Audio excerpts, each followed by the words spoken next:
Hi guys, I found this post on Facebook by a user named Salty Dad, and it's in regards to what's been happening both in Oregon, Connecticut, and obviously around the world all the time. And I wanted to read it to you. I've also put a link to his Facebook page or his Facebook profile and a link to the original post, but here it is. As someone who has fought evil, who has fought crazy, I can tell you one thing. Evil and crazy cannot be legislated. Evil and crazy do not care what laws we pass.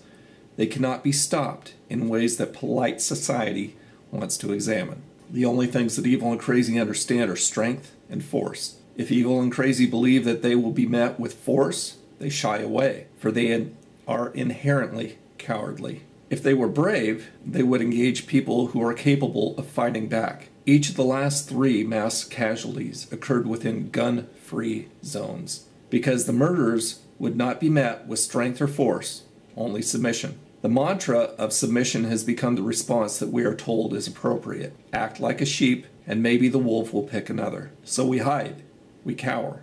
We hope that crazy and evil will somehow pick someone else, and we make it easy for evil and crazy to victimize us.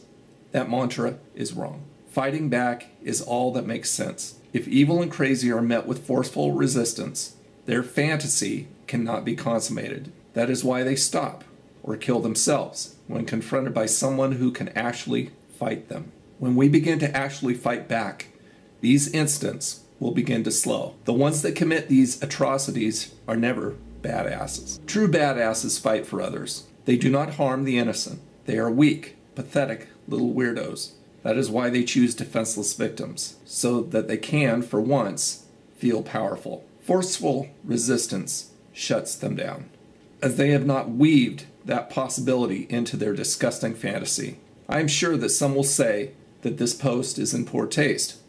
Possibly. But remember, I have gone out to fight what you fear. I have used force to combat evil and crazy. I know that it is all that is effective, because I have seen violence. I look at things in a far more critical sense. I've stood over the body of a dead child and forced myself not to cry. I hardened myself years ago, because you need to, so that I could protect you.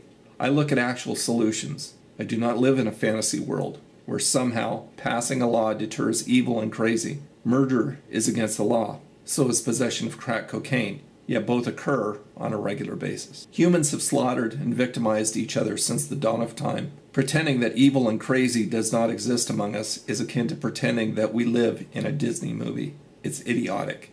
It denies human nature. If we outlaw the tool that evil and crazy happens to use, it will not stop evil and crazy.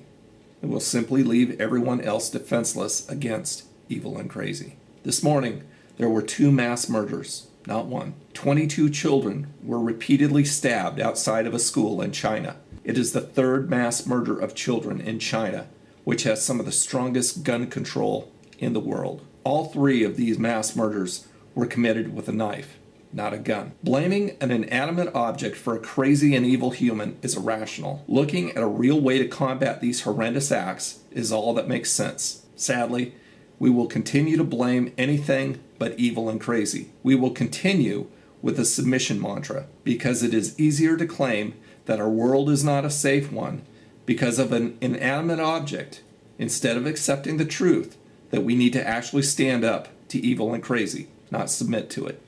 I would much rather die on my feet, fighting to defend those around me, than to die on my knees, hoping that the wolf picks another sheep. To anyone whose life has been devastated by today's evil, I will have a good thought for you. I know what it is like to lose someone to violence.